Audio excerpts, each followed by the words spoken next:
నమస్తే. నేను మీ అశ్విని కుమార్. మెయిన్ టాపిక్‌లోకి వెళ్ళే ముందు వీడియో కింద థాంక్స్ అని ఉంటుంది.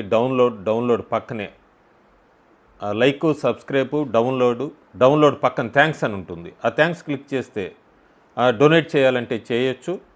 10 రూపీస్ నుంచి 10,000 వరకు ఎవరైనా డొనేట్ చేయాలంటే 10 రూపీస్ నుంచి మినిమం ఉంది. సో అట్లా డొనేషన్స్ ఇవ్వచ్చు. అట్లాగే సబ్స్క్రైబ్ చేసుకుంటున్నారు ఎన్నికలు వచ్చినప్పుడంతా. ఆ తర్వాత రిజల్ట్స్ వచ్చాక ఇంకా ఛానల్తో పని అయిపోయింది అన్నట్టుగా మళ్ళీ సబ్స్క్రిప్షన్స్ తీసేస్తున్నారు. ఛానల్ నడవాలి కంటిన్యూగా, ఇంకా అప్పుడే అయిపోలేదు, చాలా చేయాల్సింది ఉంది, చాలా ముందుకెళ్లాల్సి ఉంది. సో సబ్స్క్రిప్షను కంటిన్యూ రన్ చేయండి. ఇంకా నెక్స్ట్ బెంగాల్ ఎగ్జిట్ పోల్స్ లేదా 5 రాష్ట్రాల 4 రాష్ట్రాలు యూటీ, దీని ఎగ్జిట్ పోల్స్ అన్ని కానీ కొన్ని సిగ్నల్స్ అయితే క్లియర్గా ఇస్తున్నాయి మనకి. ఎగ్జిట్ పోల్స్ కాంగ్రెస్ గ్రౌండ్ అంతా కూడా లూజ్ అయిపోయింది, ఎక్కడ ఏం లేదు. అట్లాగే కమ్యూనిస్ట్ పార్టీ రెండు కూడా. ఇంకొకటి కాంగ్రెస్ పార్టీలోనే ప్రస్తుతానికి ఇండి ఏలియన్స్ వీళ్ళందరిలో క్రాక్స్ రావచ్చు అన్నది బాగా వినబడుతోంది. ఏ పార్టీలకి ఆ పార్టీలు, ఎందుకంటే ఈ కూటమి వలన కాంగ్రెసే ఎక్కువ బలపడుతోంది, మిగతా ఆ కూటమిలో ఉన్న పార్టీలన్నీ కూడా దెబ్బతింటున్నాయి అన్నది ప్రస్తుతానికి ఎలియన్స్లో ఒక టాక్ అయితే నడుస్తుంది. అది మనం చూడాలి మే 4 తర్వాత ఎలా ఉంటుంది ఏంటి అనేది. బీజేపీ మాత్రం మొమెంటం గెయిన్ చేసుకుంటూ ముందుకెళ్తోంది. వెస్ట్ బెంగాల్లో ఈసారి ఎన్నికలు అందరూ ఎవరు గెలుస్తుంది ఏంటి అంటున్నారు, కానీ మనం గత 30 సంవత్సరాలుగా చూస్తే ఒక్క హత్య కూడా జరగని ఎన్నిక బెంగాల్ ఎన్నికలు. 91లో 20 మంది పైన చనిపోయారు, 96లో 25 మంది పైన చనిపోయారు, 2001లో 15 మంది పైన, 2006లో 10 మంది పైన, 2011లో 24 మంది పైన, 2016లో 26 మంది పైన, 2021 అయితే అఫీషియల్గా 58 మంది, 2026లో ఒక్కళ్ళు చనిపోలేదు. కానీ కాంగ్రెస్ పార్టీకి సంబంధించిన వాళ్ళు లేదు, కొంతమంది సెఫాలజిస్టులు అని చెప్పుకుంటున్న వాళ్ళు డిబేట్స్లో కూర్చొని వీళ్ళంతా వైలెన్సు ఈ టైప్ అని చెప్తున్నారు. 2026లో ఎక్కడా కూడా దురదృష్టం, ఒక కాంగ్రెస్ కార్యకర్త చనిపోయాడు, అది కూడా టీఎంసీ గుండాలు దాడి చేస్తే. ఇంకేదీ లేదు. ఇంకా టీఎంసీలో ఎందుకంత ప్యానిక్ గురవుతున్నారు ఫ్రస్ట్రేషన్ కంటే ముఖ్యంగా ఈ ముస్లిం వీటోకి సంబంధించి ఇంతున్నా కూడా వాళ్ళు ఓడిపోతున్నారు అన్నది ఎగ్జిట్ పోల్స్ అన్నీ చెప్తున్నాయి. ఖచ్చితంగా ఓడిపోతారని చెప్తున్నాయి. క్లాషెస్ ఇన్సిడెంట్స్ వాళ్ళు అనుకున్నట్టు ఎక్కడా జరగలేదు. ఇదంతా కూడా వాళ్ళని కంగారు పెడుతోంది. అందుకే మమతా బెనర్జీ ముందే రాగం పాడారు ఈవీఎం. ప్రస్తుతానికి ఇప్పటిదాకా మనం కాంగ్రెస్ పార్టీ రాహుల్ గాంధీ నోటి వెంబడ విన్నదే, మమతా బెనర్జీ కూడా ఈవీఎం మ్యానిపులేట్ చేశారంటూ కూడా ఆవిడ హడావిడి చేశారు గురువారం రాత్రి. ఇప్పుడు శుక్రవారం పొద్దున్న నేను ఈ వీడియో చేస్తున్న సమయానికి కూడా ఆవిడ ఈవీఎంని సెంట్రల్ ఫోర్సెస్ మ్యానిపులేట్ చేసినాయని. జరిగింది ఏంటంటే అక్కడ పోస్టల్ బ్యాలెట్ సెగ్రిగేషన్ ఉంటుంది వేరే గదిలో. ఈ ఎన్నికల సంఘం అన్ని పార్టీలు వాళ్ళకి సాయంత్రం 4 గంటలకల్లా రావాలని ముందే నోటీస్ పంపించింది. ఎవరూ రాలేదు. తృణమూల్ కాంగ్రెస్ సంబంధించిన వాళ్ళ తర్వాత వచ్చి నాటకానికి తెరలేపారు.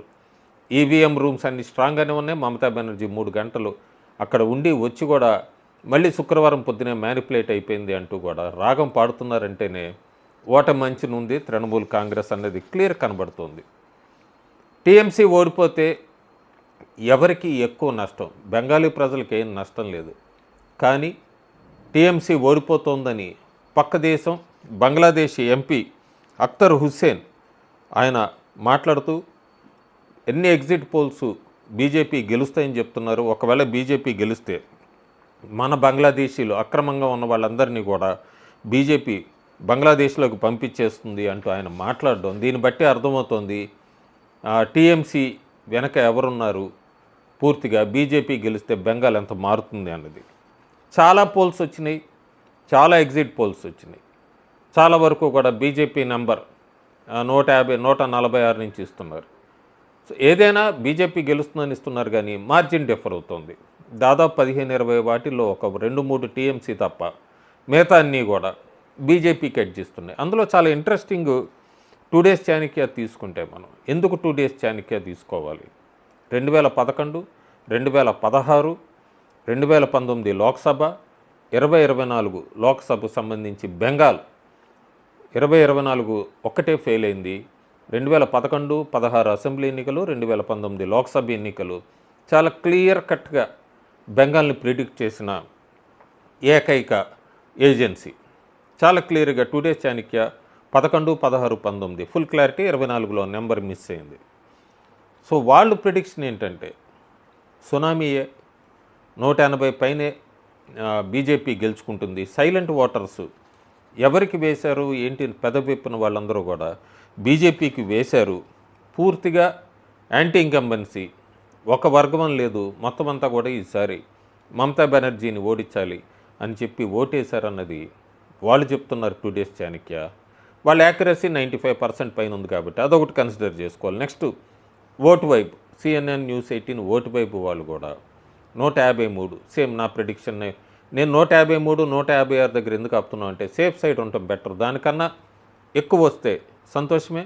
24 లోక్సభలో కూడా నా నెంబర్ మిస్ అయింది కాబట్టి పదే పదే గ్రౌండ్ లెవెల్ నుంచే ఇవ్వటం మొదలుపెట్టాను. 153 నా కట్ ఆఫ్ 156. ఓటు వైబ్స్ 153 ఇచ్చింది, బెంగాల్లో గెలుస్తారని చెప్తుంది. ఓటు వైపు ఫేజ్ 1లో 91 స్థానాలు, ఫేజ్ 2లో 60 స్థానాల పైన గెలుచుకుంటుంది అన్నది వాళ్ళ లెక్కలు ఉన్నాయి. ఏ పోల్స్ తీసుకున్నా పోల్స్ కూడా అందని పల్స్ అయితే బెంగాల్లో కనబడుతుంది.